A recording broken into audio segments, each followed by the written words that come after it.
On Network Africa today, the Congolese army is accused of orchestrating a wave of massacres that killed hundreds of people between 2014 to 2016.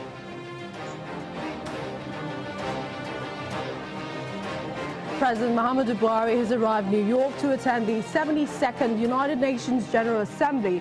We'll have a live update on his itinerary.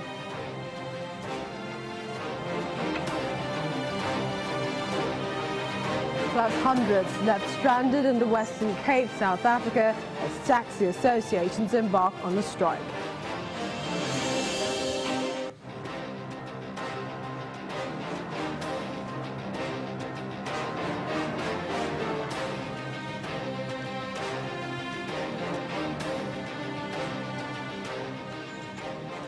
Hello everyone and welcome to the program. I'm Millicent Uwoka. Network Africa begins with a wrap-up of major headlines on the continent over the weekend. 171 migrants who were rescued from the boats in the Mediterranean Sea arrived in Sicily's Trapani on Saturday. The migrants, mainly of African origin, were rescued in international waters off the Libyan coast and taken to port by the SOS Mediterranean vessel Aquarius. The migrants landing at the port of Trapani included 56 women, 7 children under the age of 5, including a 1-week-old newborn and 48 unaccompanied minors. Arrivals in Italy from North Africa, the main route for migration to Europe this year, dropped by more than 50% in July from a year earlier. The decline is pulled down to armed groups stopping migrant boats from setting off across the Mediterranean from a city west of Tripoli that has been a springboard for people smugglers. Elsewhere, a new United Nations report released shows that global hunger is on the rise again after steadily declining over a decade and is currently affecting over 815 million people. Figures are also directly linked to the increase in conflicts around the world into places where there is conflict and floods and droughts. Food insecurity has worsened, especially in parts of sub-Saharan Africa, Southeast Asia and Western Asia. The reports prepared by the World Food Programme, the Food and Agriculture Organization, the International Fund for Agricultural Development, UNICEF, and the World Health Organization shows an increase in the number of people facing hunger worldwide by some 38 million people. It also found that some 155 million children aged under 5 are stunted, while 52 million suffer from wasting, meaning their weight is too low for their height.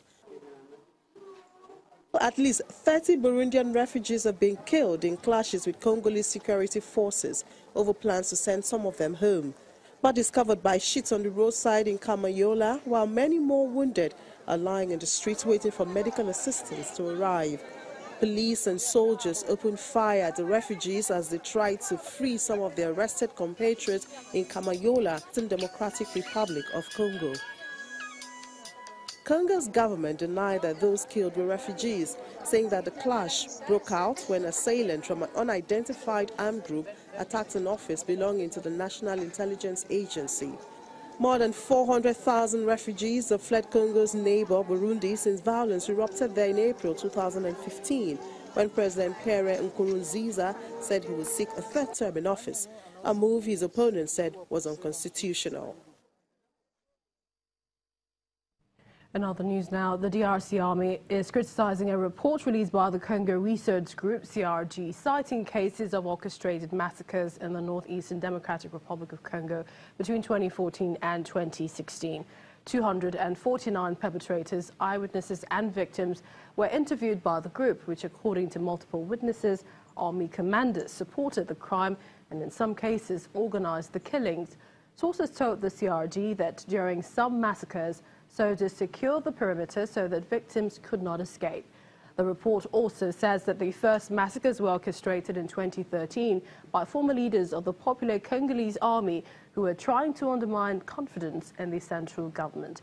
Spokesperson for the Congo government, Lambert Mende, said a number of high-ranking officers had already been convicted for their roles in the massacres, but criticized the research group for trying to revive an old affair. Meanwhile, police in Uganda have arrested at least 7 people following demonstrations against the proposed bill to lift the age limit to run for president. They are part of a youth activist group known as The Alternative.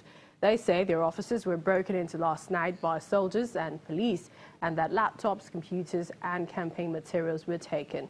While the current age limit is 75, any changes to the constitution would allow current President Yoweri Museveni to run for office again come 2021. While no one knows exactly how old President Museveni is, but his page on Wikipedia says he is 73, and much of the country has simply gone with that.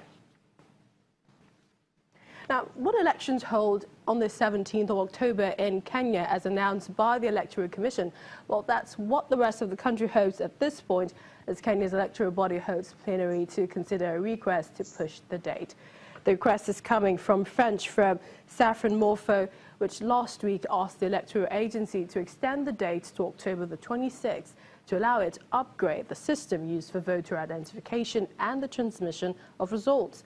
The firm wants to upgrade the system and clean out any data held ahead of the repeat presidential poll. Now let's turn to the 72nd United Nations General Assembly, which President Muhammadu Buhari is attending in New York. The president is leading the Nigerian delegation and arrived last night. This would be the 3rd time Buhari would be attending the United Nations General Assembly since becoming president. Our correspondent Gloria Umezuke has more. President Muhammadu Buhari arrives New York at exactly 7 p.m. local time at JFK International Airport. He is immediately received by the permanent representative to Nigeria and the Minister of Foreign Affairs. The president, accompanied by his cabinet members, as well as governors of Zamfara, Ondo and Ebonyi, joins other heads of state to participate at the 72nd United Nations General Assembly. President Muhammadu Buhari is once again received at the Millennium Towers, where he is lodged, as expectations remain high. This is a global platform. You don't have it bigger than this one. And for us as Nigerians, the fact that our president is here in person is a big achievement. We know that in the first 8 months of the year, the president was indisposed, and the fact that he's here today is a very big achievement for the country and for him as a person. And we want the international community to still stay engaged and to discuss further strategies of how we're going to address global terrorism. That's one. We're particularly keen on the issues of the illicit flow of funds. That comes within our anti-corruption drive, and the UN UN General Assembly has already adopted a resolution on the illicit flow of financial flows. The time has certainly come for the Nigerian government to relaunch negotiations at the UN General Assembly and hopefully tighten cooperation on all fronts, especially in the fight against corruption. From New York in the United States, Gloria Umezuke, Channels Television.